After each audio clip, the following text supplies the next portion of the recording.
ಬಹುಗ್ರಾಮ ಕುಡಿಯುವ ನೀರಿನ ಯೋಜನೆಗೆ ಶಾಸಕ ಗೋಪಾಲ್ ಪೂಜಾರಿ ಶಂಕುಸ್ಥಾಪನೆ ನೆರವೇರಿಸಿದ್ದಾರೆ.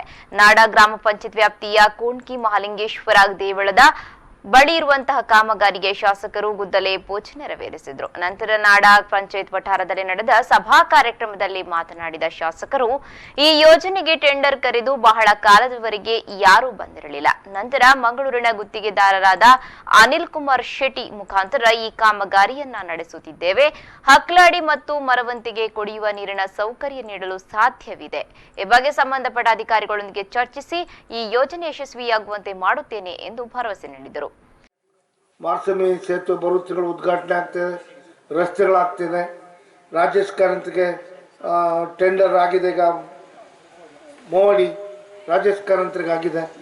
ಇನ್ನೂ ಸಹ ಕೋಣ್ಕಿ ಬಡಕೇರಿ ರಸ್ತೆಗೆ ಹಾಕಿದೆ.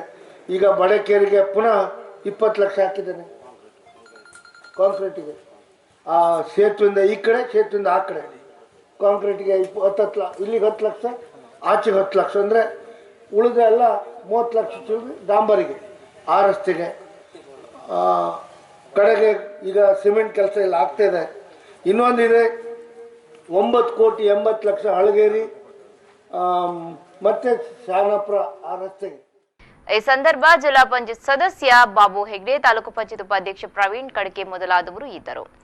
5 ವರ್ಷಗಳವರೆಗೆ ಗುತ್ತಿಗೆ ಪಡೆದಿರುವ ಅಮರ್ ಇನ್ಫ್ರಾ ಪ್ರಾಜೆಕ್ಟ್ ವಹಿಸಿಕೊಂಡಿದೆ. ನಂತರ ಪಂಚಾಯತ್ ಮಟ್ಟದಲ್ಲಿ ಕಮಿಟಿಯೊಂದನ್ನು ನಿರ್ಮಾಣ ಮಾಡಿ ಇದರ ನಿರ್ವಹಣೆಯನ್ನ ಮಾಡಲಾಗುತ್ತದೆ. 1 ವರ್ಷದ ಒಳಗೆ ಸಂಪೂರ್ಣ ಕಾಮಗಾರಿ ನಡೆಸುವುದಾಗಿ ಸಂಸ್ಥೆ ಹೇಳಿಕೊಂಡಿದೆ.